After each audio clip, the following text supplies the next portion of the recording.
Chapter 17. Protection and Producers. The primary purpose of protection is to encourage producers, that is to say, to increase the profits of capital engaged in certain branches of industry.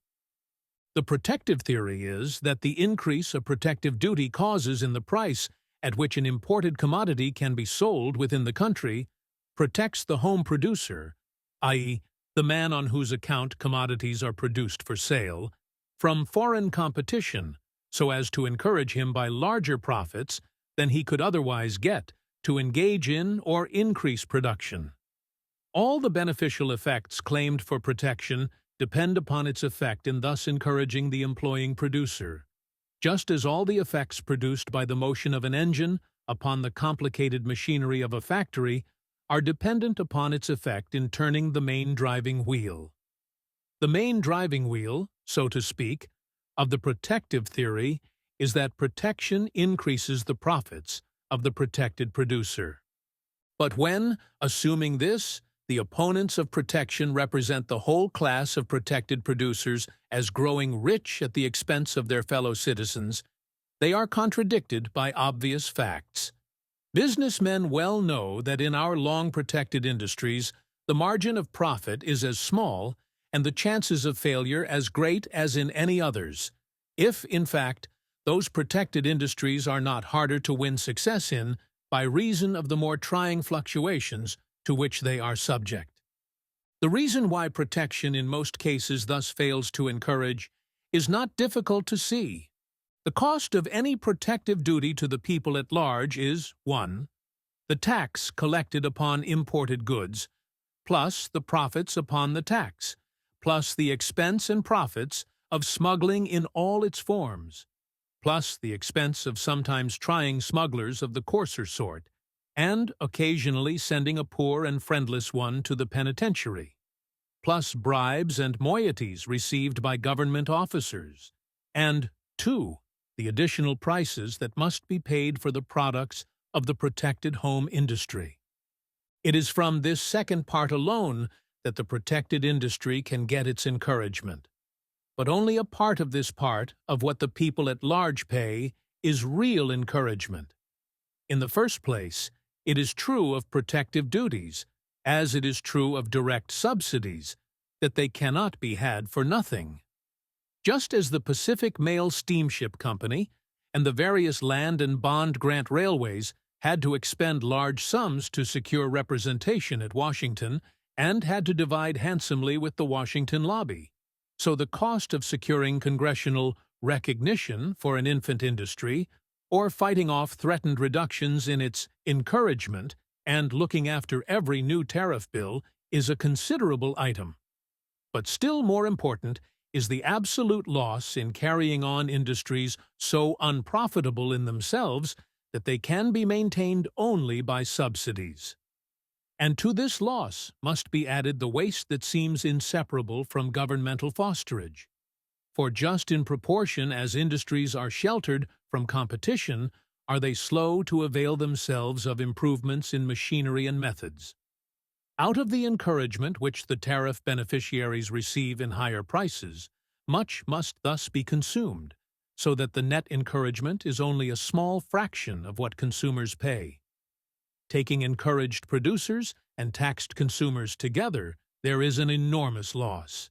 Hence, in all cases in which duties are imposed for the benefit of any particular industry, the discouragement to industry in general must be greater than the encouragement of the particular industry.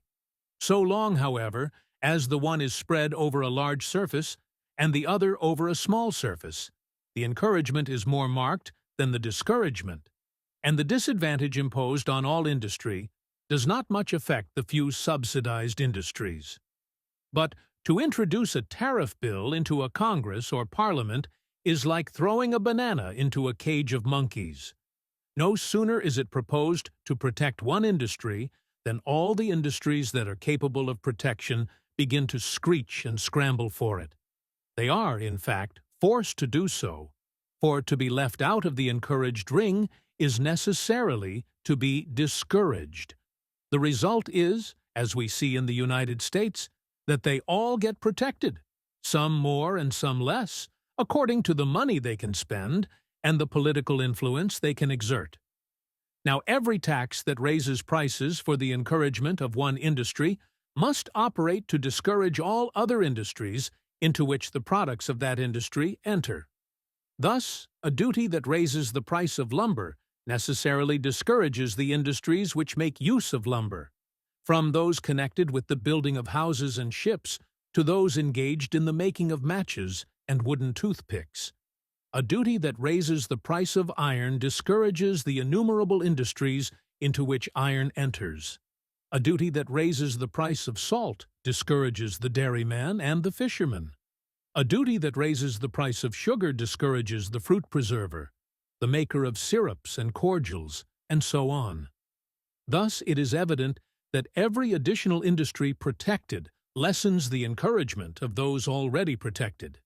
And since the net encouragement the tariff beneficiaries can receive as a whole is very much less than the aggregate addition to prices required to secure it, it is evident that the point at which protection will cease to give any advantage to the protected must be much short of that at which everyone is protected. To illustrate, say that the total number of industries is 100, of which 1/2 are capable of protection. Let us say that of what the protection costs, 1/4 is realized by the protected industries. Then, presuming equality, as soon as 25 industries obtain protection, the protection can be of no benefit even to them, while, of course, involving a heavy discouragement to all the rest. I use this illustration merely to show that there is a point at which protection must cease to benefit even the industries it strives to encourage. Not that I think it possible to give numerical exactness to such matters, but that there is such a point is certain, and that in the United States it has been reached and passed is also certain. That is to say, not only is our protective tariff a dead weight upon industry generally, but it is a dead weight upon the very industries it is intended to stimulate. If there are producers who permanently profit by protective duties, it is only because they are in some other way protected from domestic competition, and hence the profit which comes to them by reason of the duties does not come to them as producers, but as monopolists. That is to say, the only cases in which protection can more than temporarily benefit any class of producers are cases in which it cannot stimulate industry, for that neither duties nor subsidies can give any permanent advantage in any business open to home competition results from the tendency of profits to a common level. The risk to which protected industries are exposed from changes in the tariff may at times keep profits in them somewhat above the ordinary rate. But this represents not advantage, but the necessity for increased insurance, and though it may constitute a tax upon consumers, does not operate to extend the industry. This element of insurance eliminated, profits in protected industries can only be kept above those of unprotected industries by some sort of monopoly which shields them from home competition, as the tariff does from foreign competition. The first effect of a protective duty is to increase profits in the protected industry. But unless that industry be in some way protected from the influx of competitors which such increased profits must attract, this influx must soon bring these profits to the general level. A monopoly, more or less complete, which may thus enable certain producers to retain for themselves the increased profits, which it is the first effect of a protective duty to give, may arise from the possession of advantages of different kinds. It may arise, in the first place, from the possession of some peculiar natural advantage. For instance, the only chrome mines yet discovered in the United States, belonging to a single family. That family have been much encouraged by the higher prices, which the protective duty on chrome has enabled them to charge home consumers. In the same way, until the discovery of new and rich copper deposits in Arizona and Montana, the owners of the Lake Superior copper mines were enabled to make enormous dividends by the protective duty on copper, which, so long as home competition was impossible, shut out the only competition that could reduce their profits, and enabled them to get 3 or 4 cents more per pound for the copper they sold in the United States than for the copper they shipped to Europe. Or a similar monopoly may be obtained by the possession of exclusive privileges given by the patent laws. For instance, the combination based on patents for making steel have, since home competition with them was thus shut out, been enabled by the enormous duty on imported steel to add most encouragingly to their dividends, and the owners of the patented process used in making paper from wood have been similarly encouraged by the duty on wood pulp. Or again, a similar monopoly may be secured by the concentration of a business requiring large capital and special knowledge, or by the combination of producers in a ring or pool so as to limit home production and crush home competition. For instance, the protective duty on quinine, until its abolition in 1879, resulted to the sole benefit of 3 houses, while a combination of quarry owners, the Producers' Marble Company, have succeeded in preventing any home competition in the production of marble, and are thus enabled to retain to themselves the higher profits which the protective duty on foreign marble makes possible, and to largely concentrate in their own hands the business of working up marble. But the higher profits thus obtained in no way encourage the extension of such industries. On the contrary, they result from the very conditions, natural or artificial, which prevent the extension of these industries. They are, in fact, not the profits of capital engaged in industry, but the profits of ownership of natural opportunities, of patent rights, or of organization or combination, and they increase the value of ownership in these opportunities, rights, and monopolistic combinations, not the returns of capital engaged in production. Though they may go to individuals or companies who are producers, they do not go to them as producers. Though they may increase the income of persons who are capitalists, they do not go to them by virtue of their employment of capital, but by virtue of their ownership of special privileges. Of the monopolies which thus get the benefit of profits erroneously supposed to go to producers, the most important are those arising from the private ownership of land. That what goes to the landowner in no wise benefits the producer we may readily see. The 2 primary factors of production, without which nothing whatever can be produced, are land and labor. To these essential factors is added, when production passes beyond primitive forms, a 3rd factor, capital, which consists of the product of land and labor, wealth, used for the purpose of facilitating the production of more wealth. Thus, to production as it goes on in civilized societies, the 3 factors are land, labor, and capital. And since land is in modern civilization made a subject of private ownership, the proceeds of production are divided between the landowner, the labor owner, and the capital owner. But between these factors of production there exists an essential difference. Land is the purely passive factor. Labor and capital are the active factors, the factors by whose application and according to whose application wealth is brought forth. Therefore, it is only that part of the produce which goes to labor and capital that constitutes the reward of producers and stimulates production. The landowner is in no sense a producer. He adds nothing whatever to the sum of productive forces, and that portion of the proceeds of production which he receives for the use of natural opportunities no more rewards and stimulates production than does that portion of their crops, which superstitious savages might burn up before an idol in thank-offering for the sunlight that had ripened them. There can be no labor until there is a man. There can be no capital until man has worked and saved. But land was here before man came. To the production of commodities the laborer furnishes human exertion. The capitalist furnishes the results of human exertion embodied in forms that may be used to aid further exertion. But the landowner furnishes what? The superficies of the earth? The latent powers of the soil? The ores beneath it? The rain? The sunshine? Gravitation? The chemical affinities? What does the landowner furnish that involves any contribution from him to the exertion required in production? The answer must be nothing. And hence it is that what goes to the landowner out of the results of production is not the reward of producers, and does not stimulate production, but is merely a toll which producers are compelled to pay to one whom our laws permit to treat as his own what nature furnishes. Now, keeping these principles in mind, let us turn to the effects of protection.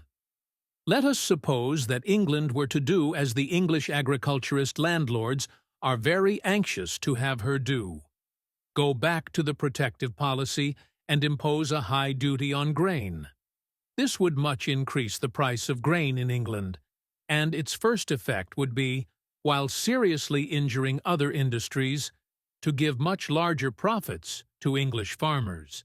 This increase of profits would cause a rush into the business of farming, and the increased competition for the use of agricultural land would raise agricultural rents, so that the result would be, when industry had readjusted itself, that though the people of England would have to pay more for grain, the profits of grain producing would not be larger than profits in any other occupation. The only class that would derive any benefit from the increased price that the people of England would have to pay for their food would be the agricultural landowners who are not producers at all. Protection cannot add to the value of the land of a country as a whole, any more than it can stimulate industry as a whole. On the contrary, its tendency is to check the general increase of land values by checking the production of wealth. But by stimulating a particular form of industry, it may increase the value of a particular kind of land. And it is instructive to observe this, for it largely explains the motive in urging protection and where its benefits go.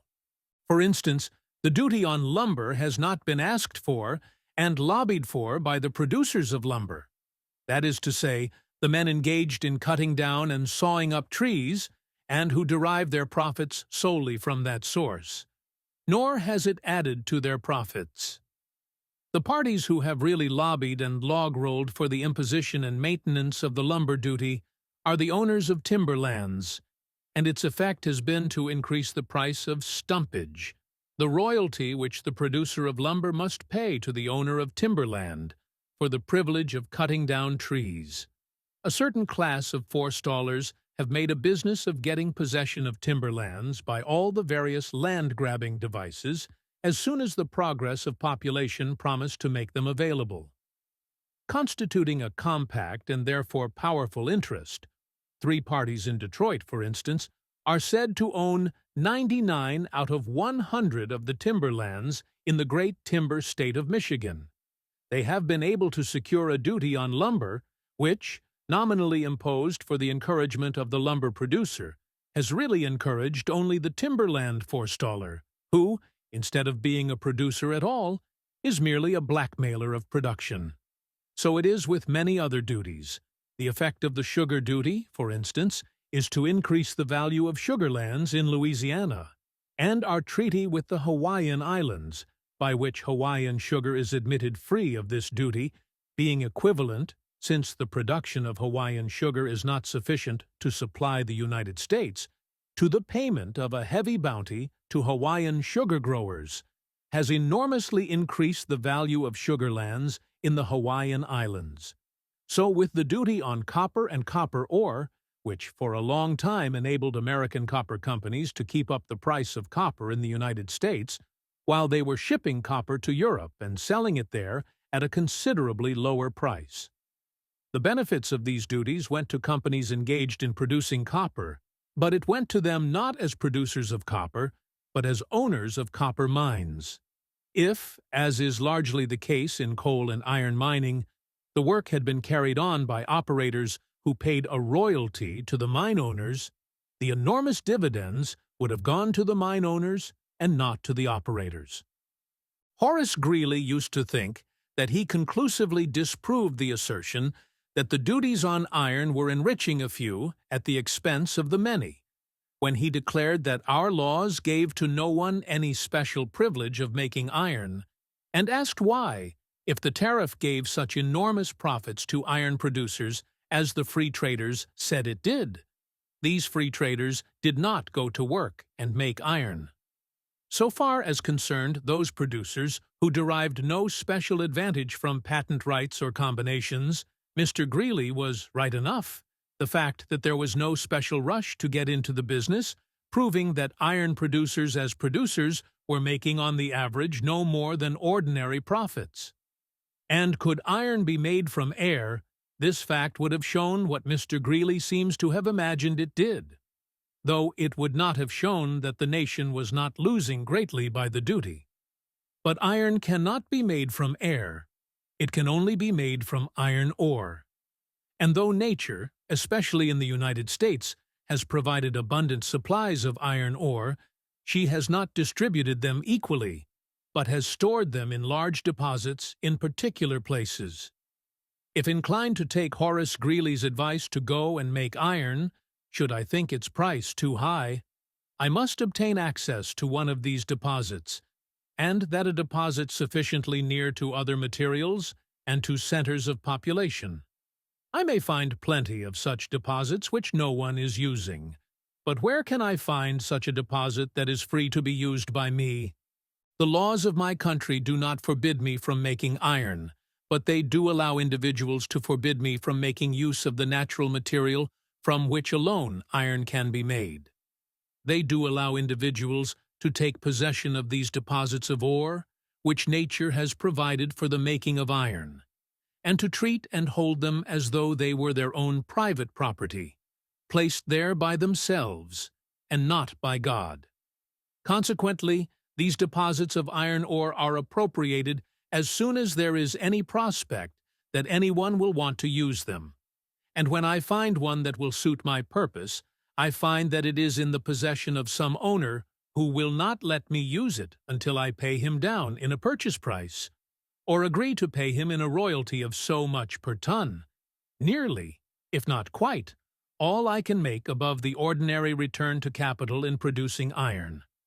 Thus, while the duty which raises the price of iron may not benefit producers, it does benefit the dogs in the manger, whom our laws permit to claim as their own the stores which aeons before man appeared were accumulated by nature for the use of the millions who would one day be called into being, enabling the monopolists of our iron land to levy heavy taxes on their fellow citizens long before they could otherwise have done so.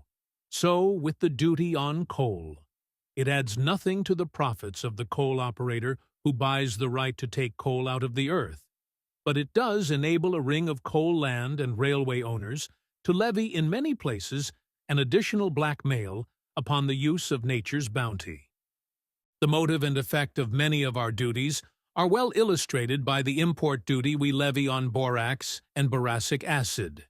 We had no duties on borax and boracic acid, which have important uses in many branches of manufacture, until it was discovered that, in the state of Nevada, nature had provided a deposit of nearly pure borax for the use of the people of this continent. This free gift of the Almighty having been reduced to private ownership, in accordance with the laws of the United States for such cases made and provided, the enterprising forestallers at once applied to Congress for, and of course secured, the imposition of a duty which would make borax artificially dear and increase the profits of this monopoly of a natural advantage.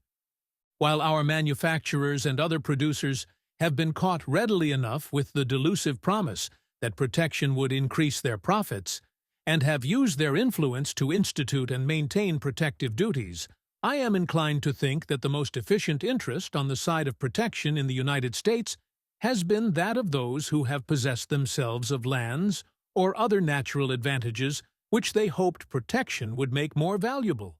For it has been not merely the owners of coal, iron, timber, sugar, orange, or wine lands, of salt springs, borax lakes, or copper deposits, who have seen in the shutting out of foreign competition a quicker demand and higher value for their lands, But the same feeling has had its influence upon the holders of city and village real estate who, realizing that the establishment of factories or the working of mines in their vicinity would give value to their lots, have been disposed to support a policy which had for its avowed object the transfer of such industries from other countries to our own.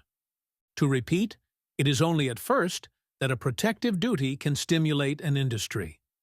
When the forces of production have had time to readjust themselves, profits in the protected industry, unless kept up by obstacles which prevent further extension of the industry, must sink to the ordinary level, and the duty losing its power of further stimulation ceases to yield any advantage to producers unprotected against home competition.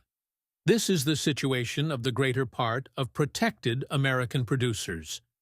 They feel the general injury of the system without really participating in its special benefits. How, then, it may be asked, is it that even these producers, who are not sheltered by any home protection, are in general so strongly in favor of a protective tariff? The true reason is to be found in the causes I will hereafter speak of, which predispose the common mind to an acceptance of protective ideas. And, while keen enough as to their individual interests, these producers are as blind to social interests as any other class. They have so long heard and been accustomed to repeat that free trade would ruin American industry, that it never occurs to them to doubt it.